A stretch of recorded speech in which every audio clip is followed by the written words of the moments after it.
এই ৰাস্তা নতুনকৈ ৰিপেয়াৰিং কৰি আছে কিন্তু তাৰমানে সিহঁতে এটা প্লেন কৰিব লাগে ৰিপেয়াৰিং কৰোঁতে মানে মছলা দিয়াই নাই এনেই কোনো ৰকম কৰি থৈ গৈ আছে নিম্নমানৰ একদম নিম্ন খাব তাৰ পাছত আপোনালোকে এইটো উঠি গৈ আছে এতিয়াই এতিয়া ৰাস্তাৰ কামটো মানে বন্ধ কৰি দিলোঁ আমি ঠিকাদাৰ আহিব বুলি কৈছে ঠিকাদাৰ অহাৰ পিছত কি কৰে ঠিকাদাৰে এইটো পিছত হ'ব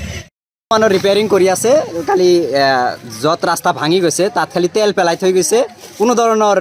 ৰিপেয়াৰিং নামত মানে এনেই খালি কামবিলাক কৰি থৈ গৈছে কোনো ধৰণৰ মছলাবিলাক পেলোৱা নাই এনেই ঠিকাদাৰে কামবিলাক কৰি থৈ গৈছে এতিয়া ৰাস্তাৰ কাম বন্ধ কৰি দিছোঁ এনেকৈ ৰাস্তাৰ কাম কৰিলে আমাৰ ৰাস্তাৰ কাম কৰিব নালাগে আমি ভাঙা ৰাস্তাতেই আমি চলা ফিৰা কৰিম আমাৰ এনেকুৱা ৰিপেয়াৰিং আমাৰ নালাগে এইটো আমি শুনামতে মানে শুনি আছোঁ যে এইটো ৰিপেয়াৰিঙৰ কাম আহিছে কিন্তু ৰিপেয়াৰিঙৰ কামৰ নামত যিটো বন্ধামকি চলি আছে ইয়াৰ পিছত ঠিকাদাৰ নে বিধায়ক কোন চলি আছে ইয়াৰ তদন্ত হ'ব লাগে আৰু যেতিয়ালৈকে এটাৰ সম্পূৰ্ণভাৱে শুদ্ধভাৱে ৰিপেয়াৰিং নহয় তেতিয়ালৈকে আমাৰ ৰাইজৰ ফালৰ পৰা কামটো বন্ধ কৰি দিয়া হৈছে যিকোনো খবৰৰ বাবে যোগাযোগ কৰক আমাৰ এই নম্বৰত 9181 307 2221